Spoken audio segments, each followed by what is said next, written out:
welcome to Cooking with Al. Today we're going to make sticky date pudding. Sticky date pudding is the best winter warmer. Really, you can have it any time of year, but I do love it in winter time, and it's great to feed a crowd, especially if you're traveling to somebody's house, because you can totally pre-prepare it, pre-bake it, make the caramel, and then just serve it when you get there. So I serve my sticky date pudding with a salted caramel sauce. It's my favorite.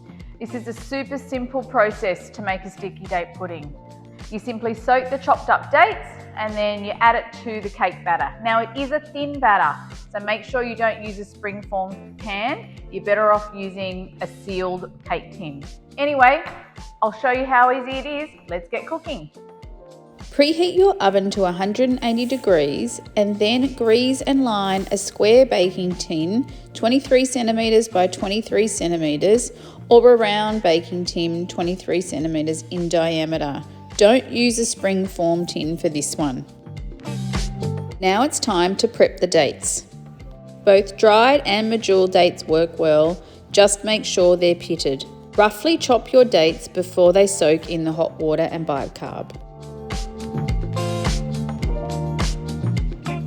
Add the chopped dates to a heat-proof bowl. Then sprinkle over the bicarb and pour over a cup of boiling hot water straight from the kettle. Allow it to stand on your bench top while you go ahead and start to make the cake batter. Add the butter and the brown sugar to your stand mixer. Cream it on a high speed until it's light and fluffy.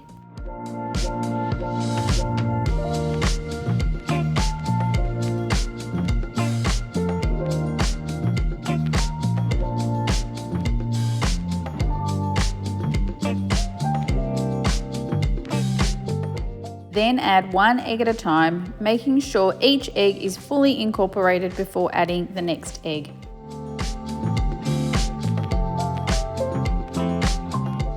After that, in an alternating fashion, add the flour and the dates. Yes, add all the water that the dates have been steeping in.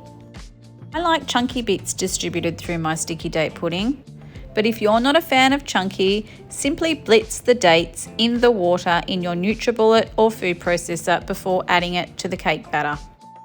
As you can see, the batter is very thin and running, and this is why I recommend not using a spring-formed tin. Place your cake into your preheated oven for about 35 minutes.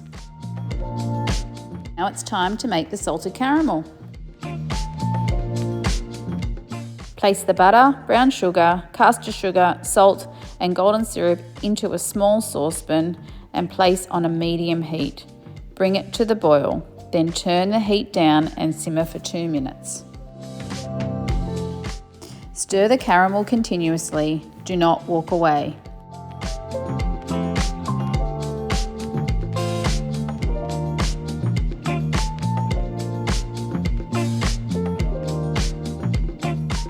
After 2 minutes of boiling and after the caramel has thickened a little, add the cream and stir to combine well. Then, watching it carefully, allow it to boil or simmer for another 1 to 2 minutes.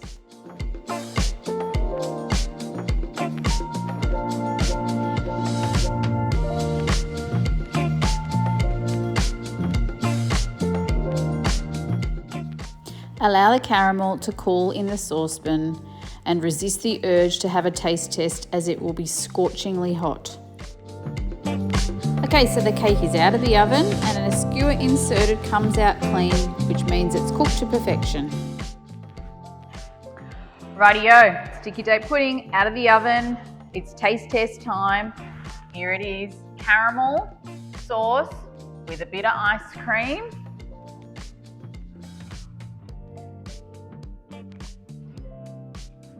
Here we go.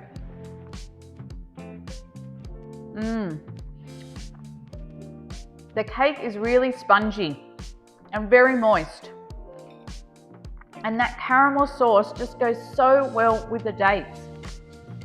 I can't stop eating it. So anyway, I hope you give this one a go and I really hope you enjoy.